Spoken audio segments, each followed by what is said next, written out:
Good morning, everyone, and welcome to our second webinar in our year-end series. Today, we'll be focusing on our new global tech fund we launched 8 weeks ago. It's great to see so many of you joining us. It's been a challenging year, saying the least, but we're excited about what's ahead. My name is Ben Narcissus, and I'm the Director of Distribution at TAMIM. I'm joined today by Ryan Mann out of Denver, Portfolio Manager of the Global Tech, and Darren Katz, Head of Investment and Co-founder of TAMIM. Our plan today is to run the webinar for approximately 40 to 45 minutes, leaving around 15 minutes for Q&A. You'll find a space at the bottom of your screen where you can submit questions during the presentation. We'll be happy to address them at the end. Just a quick reminder, the webinar is being recorded and we'll send the recordings to you in the next few days. Let's put the disclaimer. As a reminder, this webinar provides general information only and does not constitute specific advice tailored to your individual situation. For those who may not be fully familiar with TAMIM Asset Management, let me give you a quick introduction. TAMIM is a boutique investment management firm currently managing just over $235 million on behalf of around 515 clients. We focus our endeavors on generating strong returns for our investors, taking a slight differentiated approach compared to other investments in your portfolio, thereby offering valuable diversification. We focus on three main asset classes: equities, property, and credit. Within our Australian solution, we offer two options: the small cap and all cap strategies, both managed by Ron Shamgar. Ron has been managing our Australian all-cap portfolio for just over 5 years, delivering an impressive annualized return of 16.8% during that period. Over the past 12 months, the fund has returned 34.1%, with both figures net of all fees. These results place him in the top 3 Australian equity managers over that time, according to Morningstar. A standout point is that $1 million investment made 5 years ago would now be worth $2.35 million. Ron will be leading the Australian Equity webinar tomorrow, 2 o'clock. I encourage you to register for the webinar to hear Ron's expert insight on what's ahead and how he plans to strategically navigate the fund in the coming months. Next in line for the equities would be the Global Equity. The TAMIM Global Equity High Conviction Fund is focused on investment strategy designed to seize opportunities in global equity markets. Managed by Robert Swift, the fund has delivered a 12-month return of 25.56% and has annualized over 14% since inception, showcasing consistent and strong performance. This high conviction strategy prioritizes quality companies with solid fundamentals and significant growth potential, offering a well-diversified portfolio across industries and geographies. Robert hosted our Global Equities webinar last week. For those who missed it or couldn't attend, feel free to let me know and I'll gladly share the recordings. Outside equities, we have our credit fund. We manage this portfolio, which focuses on private debt investment solutions. In an environment marked by market volatility and economic uncertainty, stability and consistent income have become essential for investors. The TAMIM Credit Fund is specifically designed to meet this demand, providing access to a diversified portfolio of private credit investments that aim to deliver attractive and risk adjustment return. The fund invests in senior secure loans backed by property at a conservative loan-to-value ratio of just 60%, providing investors with a secure cushion on their investment. With a strong emphasis on capital preservation and steady income generation, the fund is positioned to deliver a forward yield of approximately 9% net of fees for the next 12 months. Darren will run the credit fund webinar on December 10th. Our last asset class will be our property fund. We focus on single assets, often buying properties that others are shying away from. For example, when we acquired shopping centers in New South Wales and an office building in Adelaide during challenging times, many questioned our decisions, but our approach has proven successful. Currently, we focus on office opportunities we can fully lease, like Pier Place in Adelaide, which we acquired with 43% vacancy in 2022 and is now leased up to 98%. Jeff Tates, our property portfolio manager, is actively looking for our next acquisition, and we look forward to presenting it to our investors once secured. If you haven't registered for any of our upcoming webinars, please drop me a message in the question box. Reach out to you after today's session to assist with your registration. Now back to the reason we are all here today, our Tech and Innovation Fund. This new fund targets disruptive technologies across a broader range of sectors, including AI, cloud computing, biotechnology, and renewable energy. It offers a more diversified approach to innovation in high-growth tech sectors. To tell you about it, I'm pleased to welcome Ryan. Good morning, Ryan, or should I say good afternoon? I think it's Monday, 4 o'clock in Denver. So thank you for joining us all. I'm sure everyone is looking forward to your presentation and the valuable insight you'll be sharing. Awesome. Thanks, Ben. Appreciate it. Appreciate the introduction. And yeah, appreciate everyone for joining. So I guess my quick background starting there for those who don't know me, originally from Cleveland, Ohio. And as Ben mentioned, I live in Denver. I went to Georgetown, studied finance, accounting, and psychology. And then I went into banking, then equity research, and worked at a few hedge funds, all focused on investing in technology and most notably semiconductors. So most of my background is in semiconductors and investing, and I guess better lucky than smart to get into semiconductors, but I'm quite happy I did right at the beginning of my career. And essentially all along, I've been studying this confluence of world cycle setups, everything from technology to get to demographics to geopolitics. Overall, I just love connecting the seemingly disparate dots and working to simplify the complex. And so as an outline for this call, keeping things simple, who Aquavis and TAMIM are here. Ben already delved into the background of TAMIM, but as I mentioned, we'll talk a little bit about the background of Aquavis as well. Why? Starting with that, the global order is changing, which is driving a dramatic acceleration in targeted investment areas, notably our major pillars of power, which are technology, energy, and money. We've built a product specifically to invest in and capitalize on this targeted investment as the global order changes and as the world system evolves. And the timing is really now, most notably with the latest election in the US, which has really, what I think, helped spur an acceleration of change.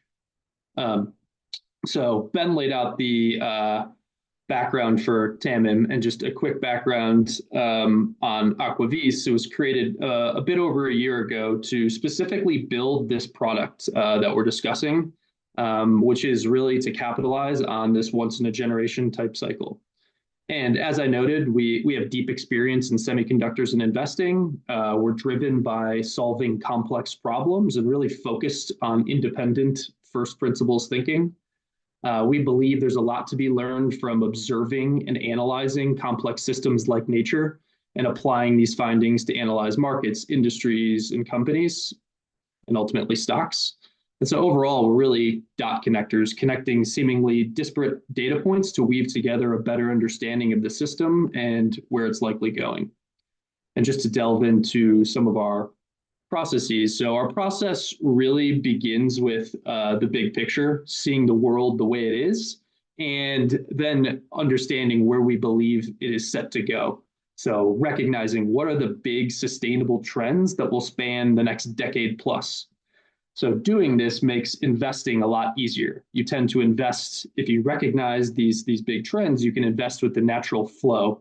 And when you are focused on these growth areas, there tend to be an abundance of opportunities that become pretty obvious. So some growth examples over the past 20 years are cloud software, smartphones, the internet, and so on. And so these were massive growth areas that really benefited from a clear rising tide.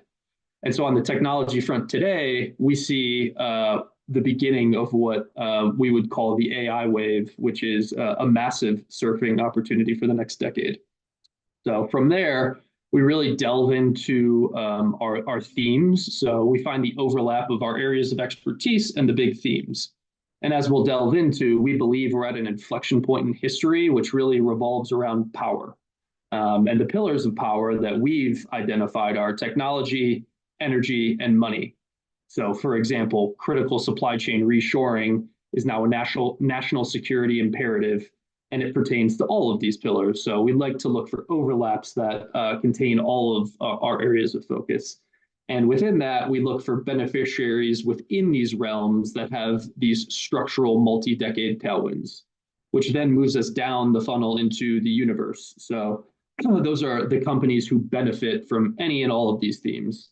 And within the universe, what we do is we rank and we tier everything based upon their moats, their value creation, management quality, incentive alignment, along with many other features. And we've built up a lot of proprietary, powerful tools that are actually leveraging AI to help us refine our universe and, most importantly, hone in on areas and names of interest at a particular time, which then brings me to the bottom of the funnel, the portfolio section, which what we do is we use incremental tools, everything from fundamental analysis to recognizing patterns with machine learning and so on, to really delve down to the bottom of that funnel and come up with the best 20 to 30 names that we can come up with for the next, call it, we'll probably turn the portfolio over roughly once per year. And so looking over the next 12 to 18 months, what are the best expressions of kind of our portfolio? Jumping into why we think now is quite an interesting time as we look around the world. Like I said, we believe we're at an inflection point in history, something that really only happens once every 80 to 100 years. Not coincidentally, that's the span of a human life, but maybe even less frequent in terms of the magnitude of the change that's likely to happen over the next 2 years.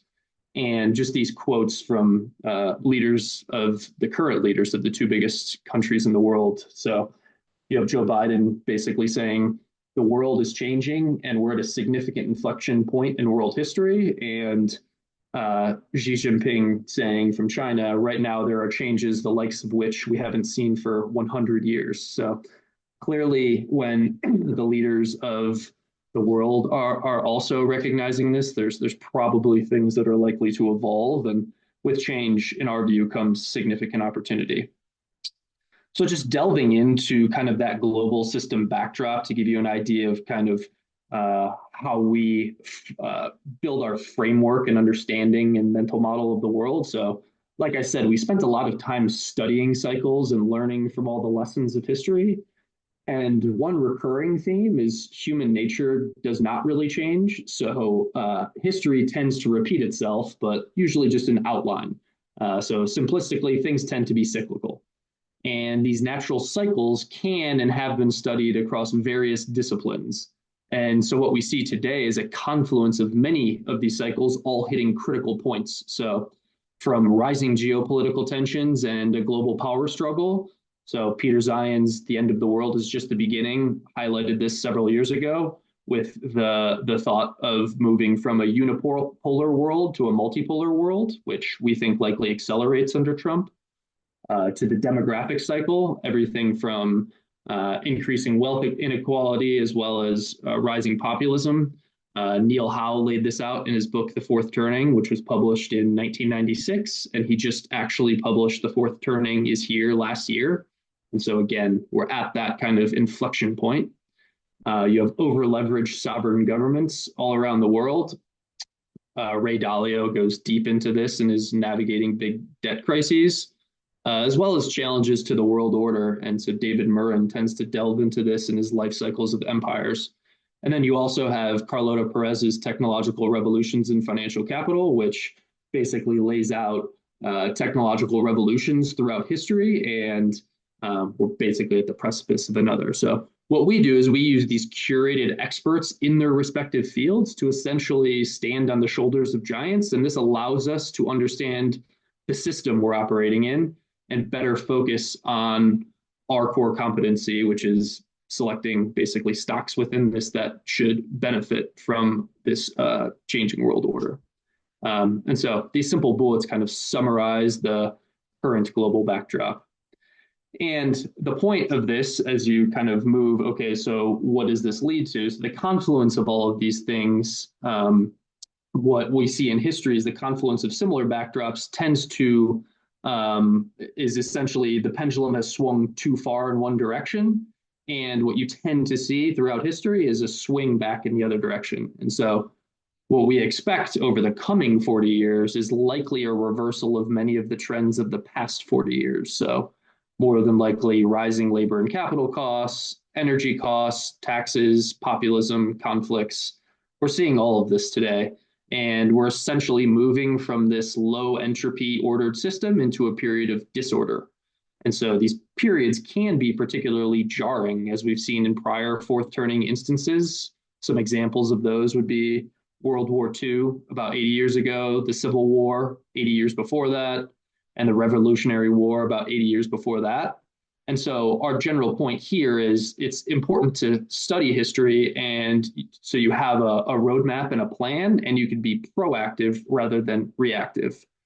And the net of kind of moving further down that funnel is this backdrop essentially necessitates an acceleration of investment and innovation in our self-identified pillars of power, which are technology, energy, and money. And so both the current hegemon, the US in this case, and the challenger, which is China, must invest in and dominate these intricately interconnected pillars to effectively establish power. And we've seen it time and again. Leadership in these pillars defines the winners and leaders of the system. So just kind of delving into some of these examples. On the technology front, asymmetric technological advantages help shape military power. So just starting throughout history, you've seen guns defeat swords, submarines defeat ships, semiconductor-equipped fighter jets during the Cold War allowed for deterrence and no escalation there. The ARPANET was spurred via government spend within the US and turned into the internet. And the general point is asymmetric technology most ideally leads to deterrence. And what we see is military technology tends to proliferate then into commercial usability, which the internet being an example.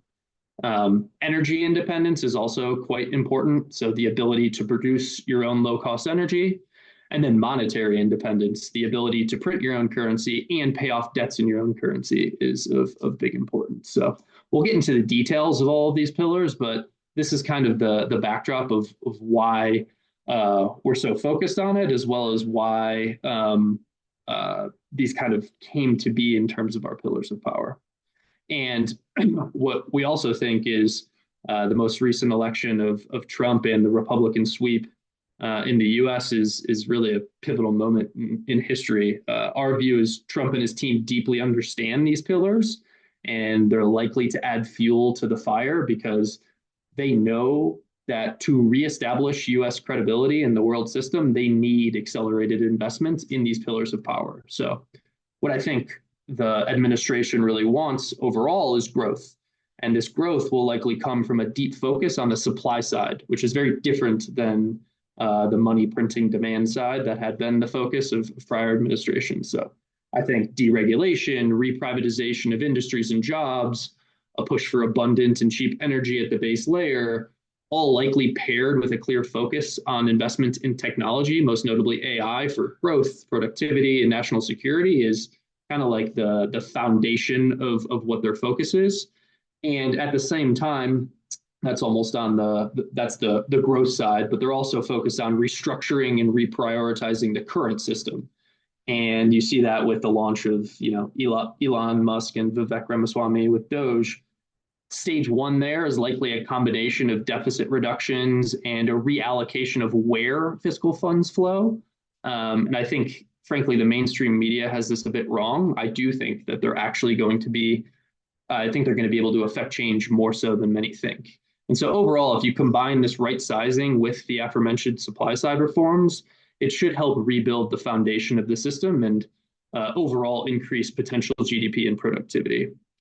And so just kind of drilling a layer deeper into his focus areas, I would say reshoring critical manufacturing from semiconductors and defense to the US, as well as just using tariffs to help accelerate this, with the incentive being this is both tied to national security and rebuilding the US middle class.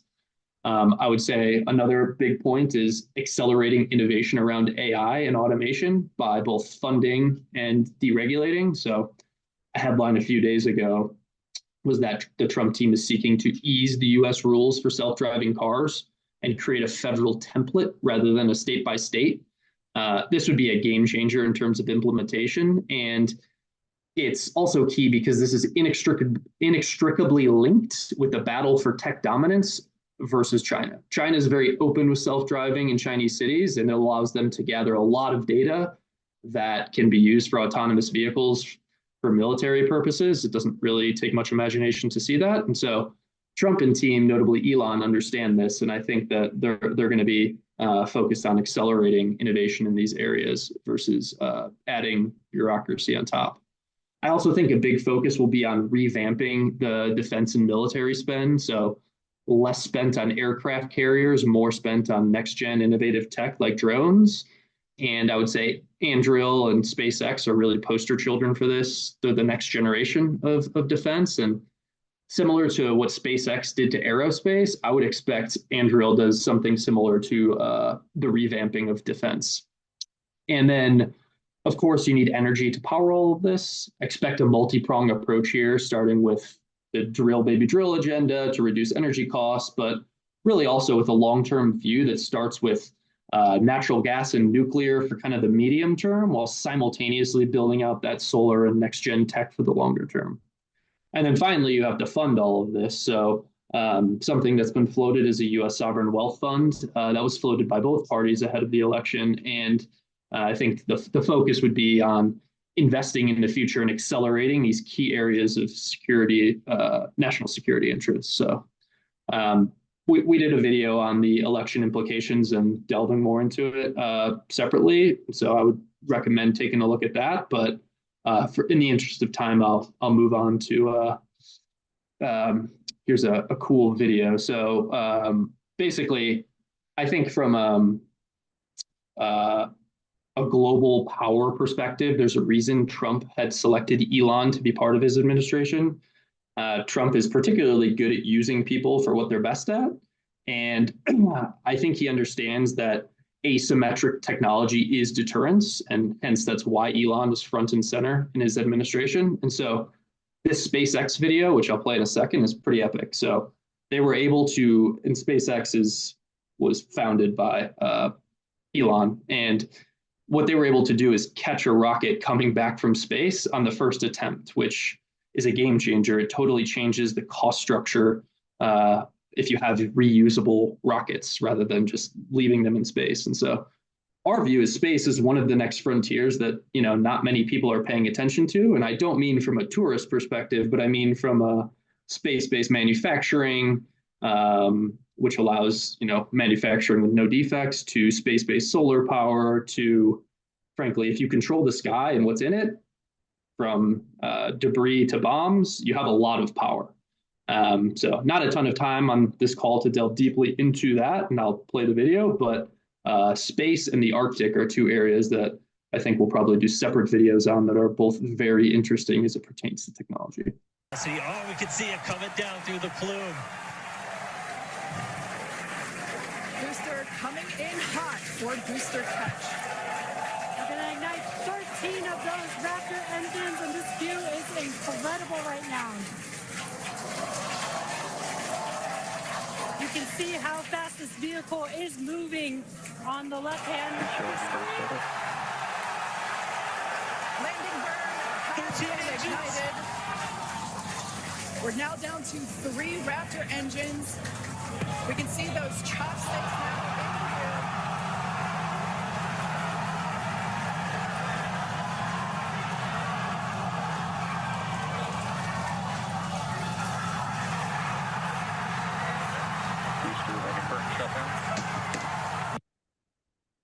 So yeah, pretty epic video. I mean, I would maybe not compare it to landing on the moon, but in terms of technological prowess, that was pretty impressive. And I think there's more to come as it pertains to that. And using that as a launch pad to delve into the technology pillar, which is frankly our primary focus and will comprise most of the portfolio. Looking at these quotes, you can read if you have it up and ahead of you, but I'll just read Ray Dalio's. While technology development has always been a critical defining force, and while it is known that whoever wins the technology war wins the economic, geopolitical, and military wars, this has never been truer than now. And China and US are the leaders and big adversaries. So in summary, technology matters a lot. Military prowess and defense comes downstream of technology, and you basically need to invest in and lead in the key tech areas to maintain and or expand power. And so our focus is on investing in these areas that are essential for nation states to invest in. The geostrategic priorities that the National Security Council laid out are, areas that we would highlight from that perspective. And what we've said, technology is critical in really driving kind of these asymmetric advantages. So you also saw a few weeks ago, there was an entire paper and press conference by the US government called The US Approach to Harnessing the Power of AI for US National Security. And Nvidia has an entire revenue segment that they label sovereign AI. So it's quite clear that it's important. I don't even think that's a question. And technology and defense spending are basically inextricably linked. And what you see is things like the internet, autonomy, all tend to come from some of these early defense programs. And what you see in terms of the strongest and most powerful countries, they tend to be innovative and have population growth. And with tech comes productivity, growth, abundance, and non-zero sum thinking, which is frankly a virtuous flywheel that we really need to get back to. And I think AI is kind of that base layer that will allow it for this cycle. And so delving into AI, which I would say is, in terms of this cycle, that is the major focus. It's a broader ecosystem, which I'll get into, but that's kind of the high level. And the age of AI has begun. So the chart on the left here highlights historical technological revolutions throughout modern history. And we believe semiconductors are the foundational enabling technology for this AI cycle. And artificial intelligence is the next revolution. So on the right, you can also see these technology revolutions as mapped by Kondrativ waves, which is another overlapping cycle in our global framework. And what you see is each technology layer builds on the last. So, for example, AI could not have existed without the internet and cloud and storage and so on. And so high level, AI is essentially just the transformation of once useless data into useful information. And it's also just in terms of taking this historical perspective, it's important to understand what is technology. And technology as a concept and its perception, it's always changing and evolving. So railroads, refrigerators, rotary phones, internal combustion engine vehicles, all of those were once classified as technology, but once they went X growth and productivity in the fields really stopped, they handed off the baton to another technology. And they became, their own legacy X growth subsector. And so what's classified as technology is always changing. And so for our current purposes, AI is our technology area of focus. And a general point is, given technology is always trying to drive productivity and growth, it's a great area to be focused on and investing in, as it tends to be a rising tide. So AI has begun, and it's early. So if you look at the quote here by Sundar Pichai, who's the CEO of Google, over time, AI will be the biggest technological shift we see in our lifetimes. It's bigger than the shift from desktop computing to mobile, and it may be bigger than the internet itself. It's a fundamental rewiring of technology and an incredible accelerant of human ingenuity. That's a pretty powerful statement from someone who basically runs the company that runs the internet. But the I guess, general point here is it's also early within this cycle. The chart on the left is a great illustration of kind of prior cycles and PC, internet, cloud, and so on, and their winners. And as we highlighted before, each prior technology tends to build on the last, which enables cumulative compounding innovations and exponential growth. So that's what generative AI, that's the foundation for this next cycle. And I think the chart on the right is quite, as you drill into where are we within this AI cycle, we're still in that phase one, which is the AI core infrastructure. I'll delve into exactly where in a later slide, but the spark point that really accelerated it. It was late 2022 with OpenAI's GPT 3.5 and the scaling of ChatGPT. I think people had that moment where they realized, oh, wow, large language models are actually functional. Human can understand the machine can understand human. And what this then spurred was a huge CapEx wave by the cloud giants, Microsoft, Google, Amazon, along with governments, frankly, around the world. And to best handle these AI workloads, it required a complete re-architecting of the data center, away from CPU towards GPUs. And the major initial beneficiaries of this AI core infrastructure build out have been companies like Nvidia, which they are the leader in GPUs and related software.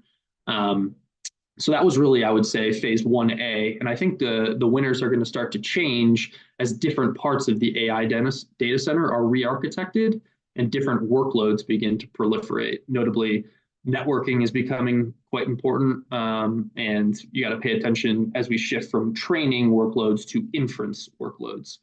Again, I'll get into that in a few slides, but just quickly highlighting what to expect from future phases, which will play out over the coming years.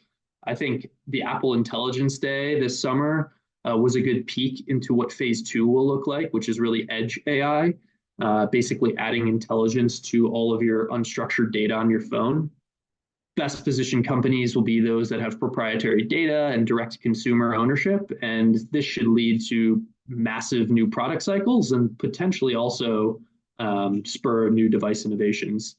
And then phases 3 and 4 are going to be applications, a whole new app store, and applying these to consumer and enterprise use cases. So, it could be digital applications or physical, like self-driving cars. So overall, I'd say AI is the foundation layer for this cycle. Semiconductors are the key building blocks, and most notably for compute.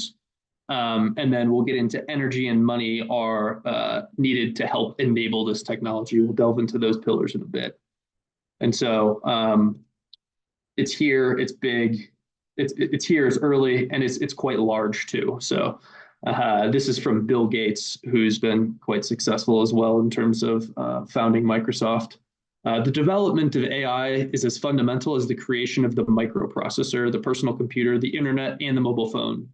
It will change the way people work, learn, travel, get healthcare, and communicate with each other. That's a pretty powerful quote, again, from someone who recognized and capitalized on the last tech cycle. And I think all of these people who, the reason we're using these quotes is they tend to have a pulse on the waves of innovation and their impact.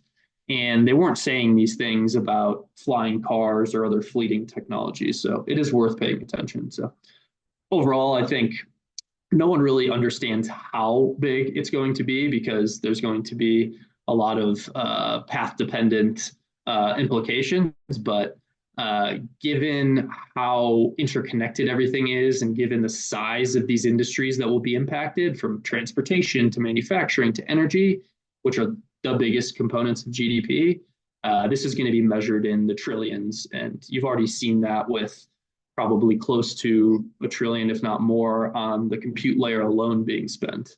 And it's going to create a lot of opportunity as this cycle progresses. And it's also growing, which is kind of obvious, but the rate of growth is pretty staggering. As I mentioned, current technological progress tends to be cumulative, and current technologies build upon prior technologies as well as the networks as their foundation. So the result is really explosive exponential growth. And so just as an example, it took Netflix 3.5 years to reach 1 million users. It took ChatGPT 5 days. It really just kind of shows the power of technology, most notably around distribution. And so I guess, what is AI? And given kind of our focus on core first principles, we seek to decompose what AI is into its foundational elements to really better understand it, who benefits, and so on. And so we break it down into 3 major components. That's compute, data, and algorithms. If you have all 3, you're very well positioned.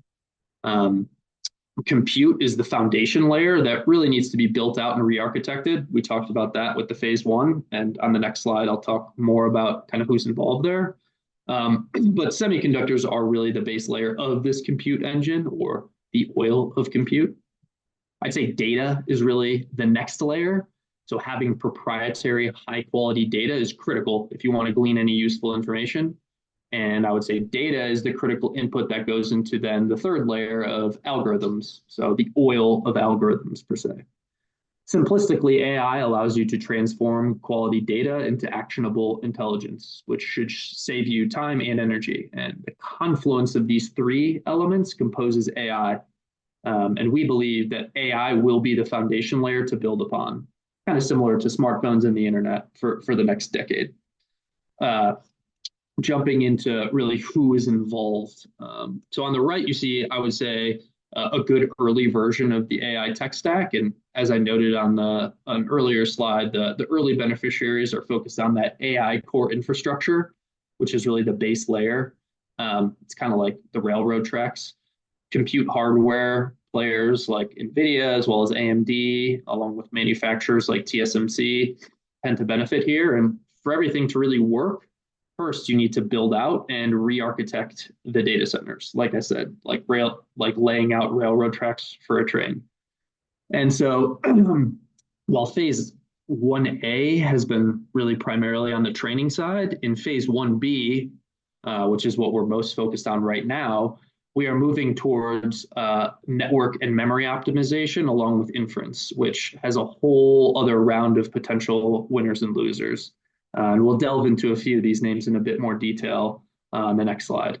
The phase progression from here basically continues to move up the stack if you're looking at it. And so you have cloud platforms like Amazon and Google. They're all spending, but they're also, they're spending for a reason. They should be beneficiaries with the applications that they have. And we keep moving up through different modeling layers. So for example, OpenAI is the foundation layer base model, which likely becomes a utility. And so what they need to do is they need to expand into an ecosystem with an app store and move up and down the stack so they can control their hardware and maybe have devices. So I think that will dictate whether they're successful or not. And then phases 3 and 4 are really those digital and physical applications, everything from AI agents completing tasks like booking a trip to self-driving cars to autonomous robots in a factory. And so overall, I think AI is a critical ingredient for automation, and it will make huge tasks like reshoring supply chains much more economical and feasible. And so similar to how it was impossible for Uber to exist before the confluence of the internet and then the smartphone, there are going to be some previously impossible businesses created in the next decade. And then quickly just delving into phase 1B, as I mentioned, this is still focused on the infrastructure layer, i.e. the railroad tracks, but now you're moving on to other bottlenecks within it. And specifically, this layer is focused on compute. And we're going through maybe the largest compute CapEx cycle ever, literally trillions of dollars, with money primarily being spent by these cloud guys on Nvidia GPUs to rebuild their data centers, which is the compute layer, for the AI world, which is different than the world that existed before. The workloads are completely different. Nvidia just launched their latest Blackwell chip. That's this quarter, and it's going to ramp into next year. But the focus for a lot of players right now is on addressing the bottlenecks that are limiting the compute. Those bottlenecks, namely, are networking and memory. So basically, as of right now, you're not getting the most out of each compute chip, so each NVIDIA chip, because networking and memory capabilities need to be upgraded. And so a lot of our investments in our current portfolio are quite focused on these bottlenecks, because that's also where a lot of players within the ecosystem are. So we could do a deeper dive on just AI, but for the sake of time, we'll keep moving. So this is a fun video. Elon Musk shows up again here. I think he's really the face kind of U.S. leadership in technology. So him being front and center in Trump's administration isn't that surprising. And as this video demonstrates, it's pretty obvious AI is going to be powerful. And now we're starting to see some of the manifestations of what it can be in this video. So from autonomous cars and robots to robots doing dishes and so on. So I'll play a snippet of this video. And Tesla held their We Robot event at Warner Brothers Studios in Burbank, California. After dropping 2 brand new self-driving cars, Musk introduced several Optimus Gen 2s and laid out his vision for human-humanoid relations. It'll basically do anything you want. So it can be a teacher, babysit your kids, it can walk your dog, mow your lawn, get the groceries, just be your friend, serve drinks. I think this will be the biggest product ever of any kind. What's really new about all this Optimus footage is the fact that people are getting a chance to interact with these robots, which is important for building trust. In the interest of time, I'll keep moving, but the biggest product of all time is certainly a pretty big hurdle. So we'll see. I do think that as you pair AI with these large language models and with robots, it's a pretty powerful combination that unlocks a lot of opportunity that, frankly, a decade ago was just not feasible. Jumping into the last 2 pillars, so starting with energy. We call energy really kind of the base layer. Energy is another major pillar of power and a critical input into any system. And as I said, it's kind of the base layer for technology and money. The most powerful nations are energy independent. They have access to low-cost energy resources, and they have abundant supply of these resources to enable growth. So similar to tech leadership, energy is a national security priority.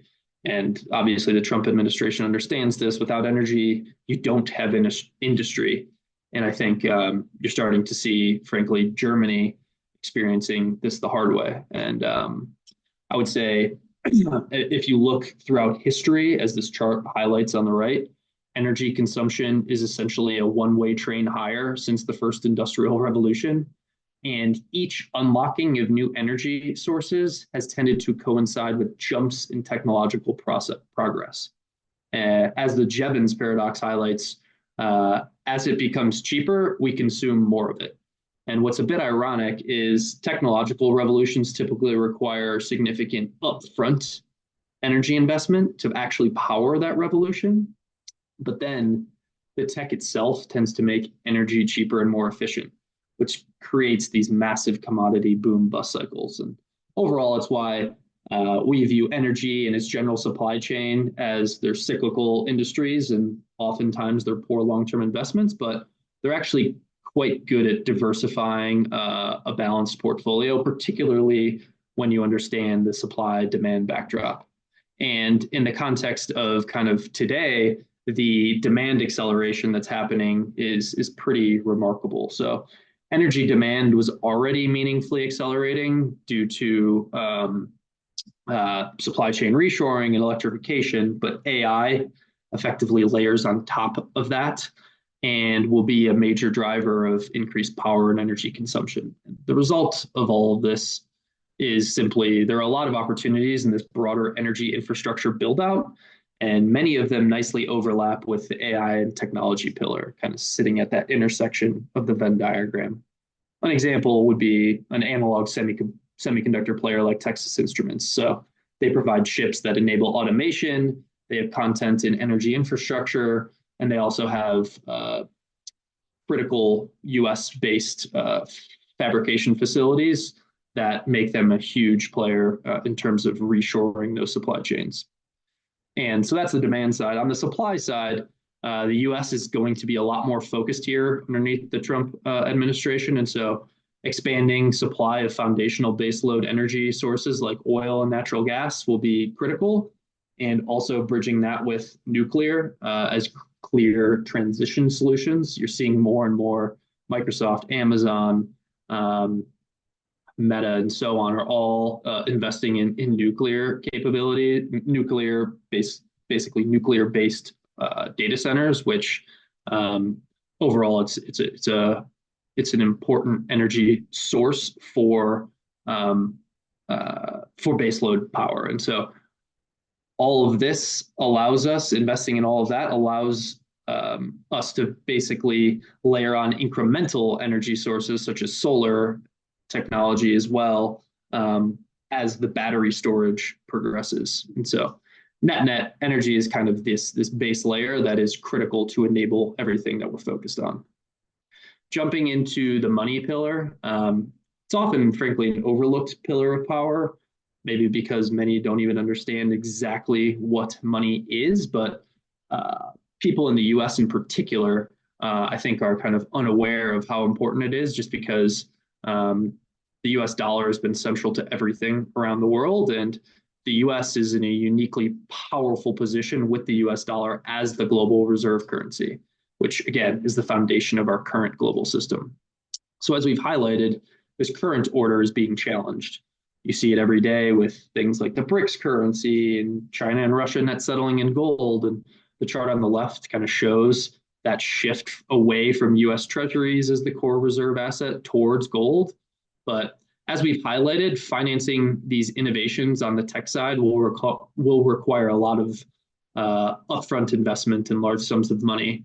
And this development of technology is essentially a must-have, not a nice-to-have, for national security and global order. So this spending effectively comes at a time when most of the major sovereign governments around the world have quite high debt to GDP. Combine this with the fact that money essentially must be spent on these other spheres. Monetary debasement seems fairly inevitable, at least in the medium term, until we hit that productivity breakthrough on either the tech or energy front, which I think we're speeding towards with AI, but until you actually hit it, we're obviously focused on accelerating the productivity breakthrough by investing in tech and energy. But as a balancer in the portfolio and to hedge this interim monetary debasement, we invest in things like gold and Bitcoin.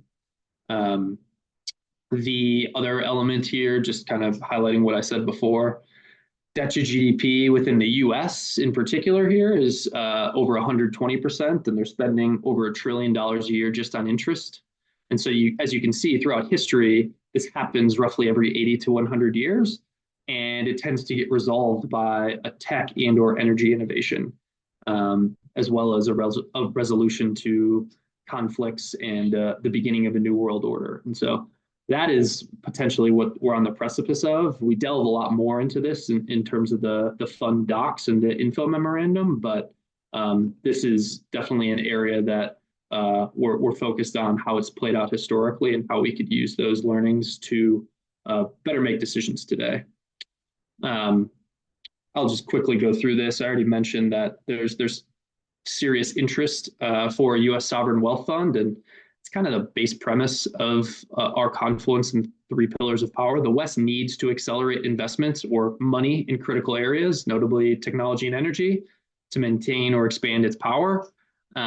Both parties in the U.S. were contemplating this, so there's bipartisan support.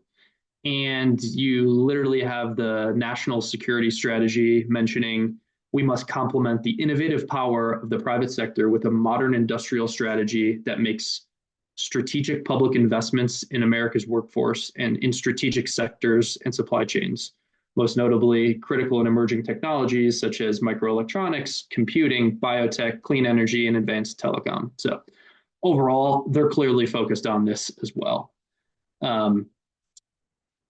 As I mentioned, we're kind of at this inflection point in history. It feels like we are in what we would say winter. I mean, literally we are here, but from the perspective of history, there's a lot of polarization and so on. But with all of this massive change comes massive opportunity. And on the other side, I think the shaping of the world order as we move out and move into spring is going to be of critical importance. And I think 2025, 2026 are going to be massive years as it pertains to the acceleration of change. This is just kind of another way of basically looking at this, where you have demographic and geopolitical waves coinciding with these innovation cycles. And what we've built is effectively a strategy to capitalize on that. And also, just when you look at the structure of the market, In our June update, which we published in July, as well as some of our election thoughts, which we just published in October, it's worth taking a look at some of these charts, which basically, in summary, kind of show you that concentration within the market reached massive extremes in July. Since then, you started to see a rotation and a broadening. And I think our point is that's an opportunity for stock selection. You've seen increased dispersion. And I think active management, while over the last, I would say, 10 or 20 years has really given way to passive, I think that's set to notably flip, and we're at an inflection point from that perspective too. And I think you're just really starting to see it in the last few months. So here's a quick snapshot of the portfolio here, just some of the names. Each circle highlights a specific pillar of power, and our goal is to invest as much as possible at the intersection. Partially with the concentration comments that I mentioned, a lot of our opportunities are on the SMID cap side of things. And I think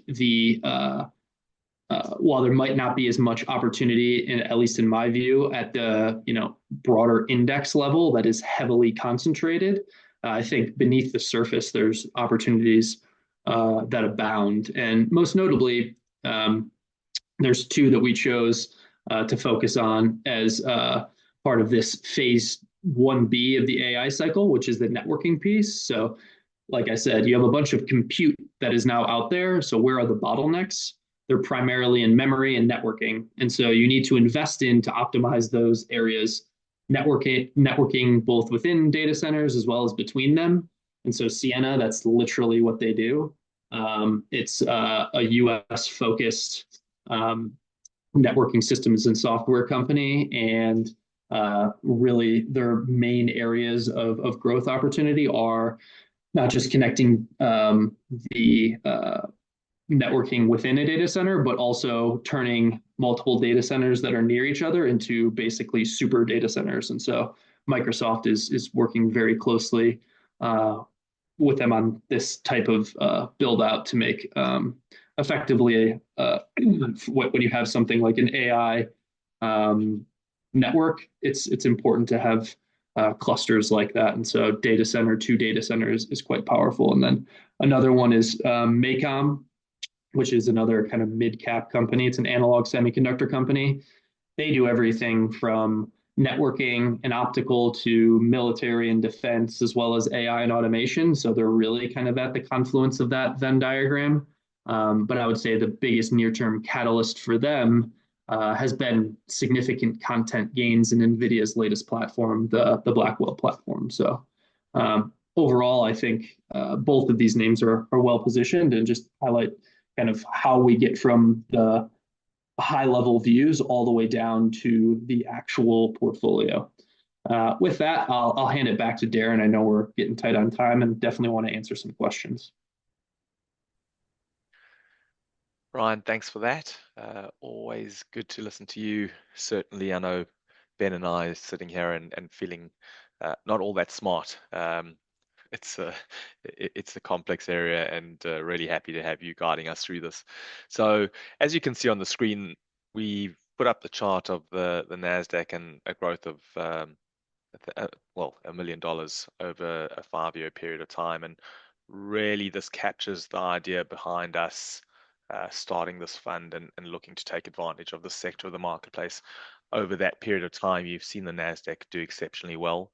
$1 million in on the beginning of January 2019 would be worth pretty close to $3 million today. A significant gain through that period, even having had a pretty tough drawdown in 2022. So the idea behind the fund is really to try and capture the gains of that technology and innovation sector in the broader marketplace. We'd like to beat the NASDAQ if possible across time. That would be really nice. And certainly, assuming we can do that, we envisage being able to deliver really strong returns to investors. What we've seen across the start of this fund, and yes, we're only 3 months into this new portfolio, has been a really good start. To date, we're up somewhere just north of 10% across those 3 months. And yeah, we're definitely happy with that, but acknowledge that it's a very early in the picture to make any inferences around those 3 months. So certainly we'll look to keep you updated as to the progress of the portfolio. It might be worth just switching across one more slide, Ryan, to the fund facts. So just to run through it for you, it's an Australian unlisted unit trust. Minimum investment is actually $100,000 with applications and redemptions on a monthly basis. The management fee comes in at 1.5% and performance fee at 20% above the hurdle. In terms of exits, it's just important to note that if you do exit in the first year, there is an exit fee on the portfolio as well. So just keep those in mind.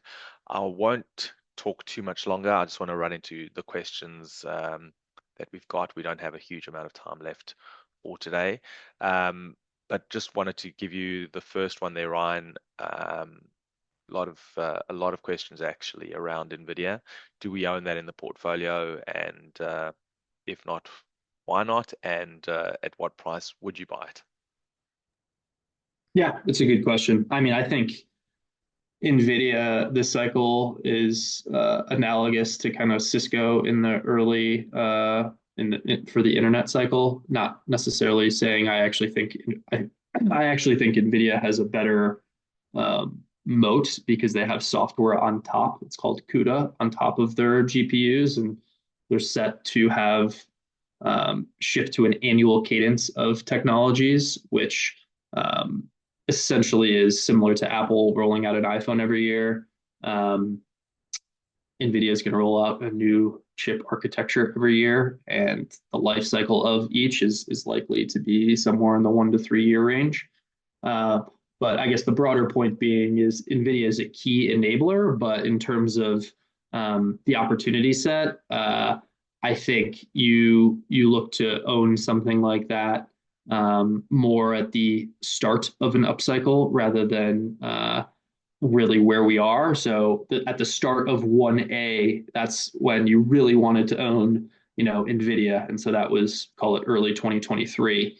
As we're moving towards this 1B, rather than owning NVIDIA as a big position, we're owning a lot of the players who have incremental content gains on NVIDIA platforms and or players who are specifically resolving bottlenecks of basically trapped compute within. So to answer the question directly, no, we do not own NVIDIA.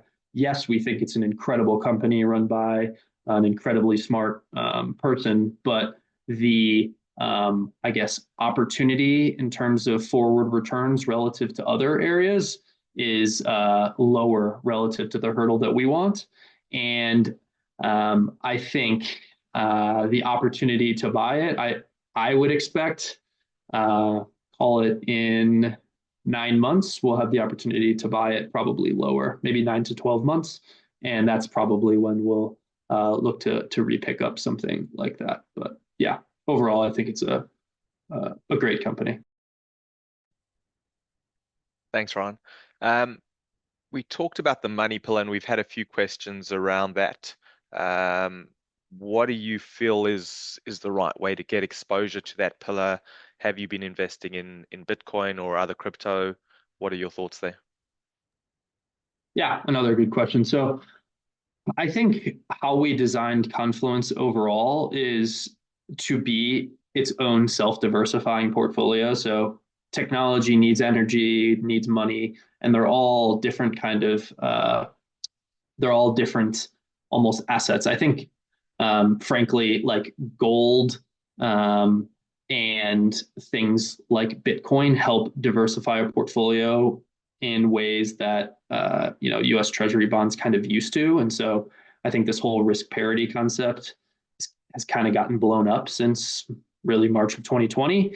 And this, in my mind, is kind of like the best way to actually express all of it in one, where you have your core focus on technology, but you also understand the different pillars, and those help diversify you in periods where you might see volatility otherwise. And so, like I said, the reason for the money pillar in particular is monetary debasement has been prolific for the last 20 years, where the Western governments and as well as the East, they're printing more and more money, and what you need is a productivity cycle to actually get you out of kind of that doom loop. But in the meantime, because of the situation of these sovereigns, it tends to make sense to have exposure to things like gold and Bitcoin. So those have been our real exposures, as well as some derivatives within their chain. We haven't owned any other cryptos, but we have owned Bitcoin miners. We have owned gold miners or gold royalty companies. And so those are the types of derivatives we look at. Also paying attention to innovations within the monetary space. Innovative companies like Square could potentially be, or it is currently a portfolio company, but those types could also be within the monetary pillar. That doesn't mean, and we also could look at, we actually do have a small exposure also to Ethereum, which is kind of the potentially decentralized layer that could allow for blockchain to really proliferate. I would say that's a little bit more speculative at this point, whereas I'm more comfortable on the gold and Bitcoin front. But high level, that's how we view that money pillar, where the more I guess stable ones we have more confidence in can be larger positions, and then we're also paying attention to the technological advancements of money in and of itself, and looking for ways to express that. Thanks, Ryan. On the energy pillar, what are your thoughts around where we're likely to derive the main source of energy going forward, given our increasing need for energy with all these new technologies coming to the front? Yeah, it's a good question. I think that earlier slide, which I can flip to quickly, which basically highlights that throughout history, we don't, just because we have a new energy source doesn't mean we stop using the others. I think we're going to keep using all of this: coal, oil, nuclear, and so on, except the next layer will be layering on solar, and that piece will grow the fastest, but the other pieces will also grow to bridge us to that. And so I guess in summary, the growth rates of things like coal and oil are not going to be as dramatic as growth rates of solar and other future technologies. But the broader aspect is we effectively, over the last 50 plus years, we've gone from billions of people in the world to 8 billion, and everyone wants to consume more. As energy costs come down, we consume more. And the general, view of this energy pillar is there are opportunities cyclically to own specific areas that are strategic. And then there's also opportunities to invest in next generation technologies that are actually durable. So like wind, I don't actually have much faith in. I think it's quite inefficient. Solar, on the other hand, is actually quite powerful when paired with the right battery technology. So the fastest growing will be something like solar, but the most important will be nuclear, oil, gas, natural gas in particular, as it pertains to the US, all of which we, at least here, can get at relatively low cost. And I think what that does is that allows you to invest in things like artificial intelligence and all of these other initiatives like reshoring without creating a massive inflationary cycle. And in the meantime, if AI is as eventually productive as we think it will be, then it should also lead to innovations of discovering how to better improve battery technologies and so on. So you kind of see this virtuous cycle loop of how these all tie together. But that's the high level view. Ryan, thank you very much. I might actually stop the questions there. I can see we're 5 minutes past our promised conclusion of 11 o'clock. If you have asked questions today, we will come back to you with answers to those separately. If you would like to talk with us in greater depth around the portfolio or with Ryan around any of the ideas he's expressed today, please just let us know. We're always happy to have a conversation. Certainly, we think there is great opportunity available in this portfolio going forward over the next 12 to 24 months. And if you would like to consider investing into it, please speak to either myself, Ben, or Michael and Sid in our office. We look forward to talking a whole lot more and catching up with you tomorrow for our Australian equity webinar. Thank you very much, everyone. Thanks, Ryan. Enjoy the rest of your day.